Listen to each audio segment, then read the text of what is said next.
संतान सप्तमी व्रत कथा। एक बार श्री कृष्ण ने युधिष्ठिर को बताया कि किसी समय मथुरा में लोमेश ऋषि आए थे।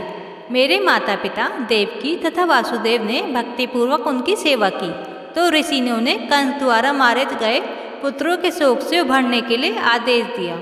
हे देवकी, कंस ने तुम्हारे कई पुत्रों को पैदा होते ही मारकर तुम्हें पुत्र शोक दिया है। इस दुख से मुक्त होने के लिए तुम संतान सप्तमी का व्रत करो। राजा नरसू की रानी चंद्रमुखी ने भी यह व्रत किया था, तब उसके भी पुत्र नहीं मरे। यह व्रत तुम्हें भी पुत्र शोक से मुक्त करेगा। देवकी ने पूछा, हे देव, मुझे व्रत का पूरा विधि विधान बताने की कृपा करें ताकि मैं विधि पूर्वक व्रत संपन्न करूं।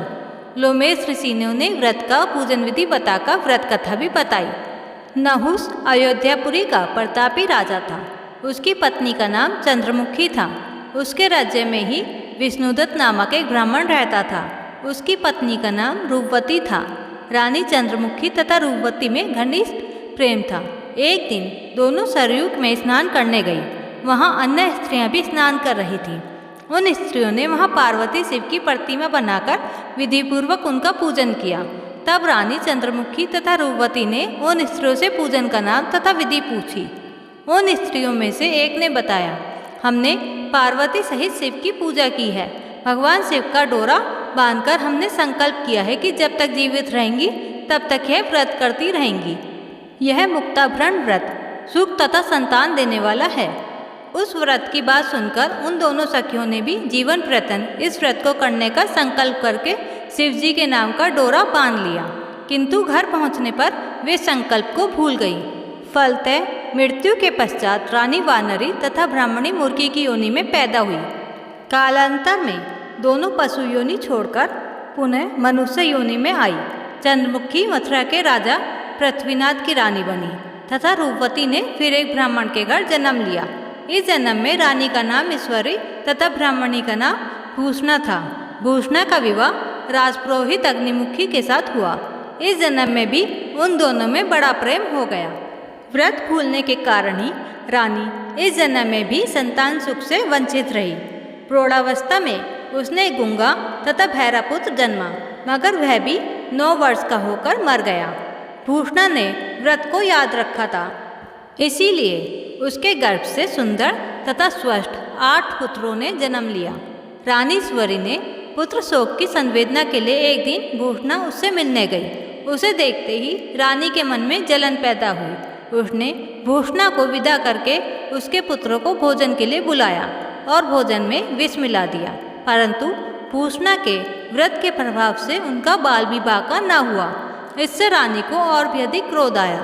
उसने अपने नौकर को आज्ञा दी कि भूषणा के पुत्रों को पूजा के बहाने यमुना के किनारे ले जाकर गहरे जल में ढकेल दिया जाए, किंतु भगवान शिव और माता पार्वती की कृपा से इस बार भी भूषणा के बालक व्रत के प्रभाव से बच गए। परिणामतः रानी ने जल्लादों को बुलाकर आज्ञा दी कि ब्राह्मण बालकों को वध स्थल पर ले जाकर मार डालो, किंतु जल्लादों द्वारा बेहद प्रयास करने पर भी बालक ना मर सके। यह समाचार सुनकर रानी को आश्चर्य हुआ। उसने भूषणा को बुलाकर सारी बातें बताई और फिर क्षमा याचना करके उससे पूछा, किस कारण तुम्हारे बच्चे नहीं मर पाए। भूषणा बोली, क्या आपको पूर्व जन्म की बात स्मरण नहीं है? रानी ने आश्चर्य से कहा, नहीं, मुझे तो कुछ याद नहीं है। तब उसने कहा, सुनो, पूर्व जन्म में तुम राजा नहुस की रानी थी और मैं तुम्हारी सखी। हम दोनों ने एक बार भगवान शिव का डोरा बांधकर संकल्प किया था कि जीवन प्रयत्न संतान सप्तमी का व्रत किया करेंगे, किंतु दुर्भाग्यवश हम भूल गई और व्रत की अवहेलना होने के कारण विभिन्न योनियों में जन्म लेती हुई अब फिर मनुष्य जन्म को प्राप्त हुई हैं। अब मुझे उस व्रत की याद आई थी, इसीलिए मैंने व्रत किया।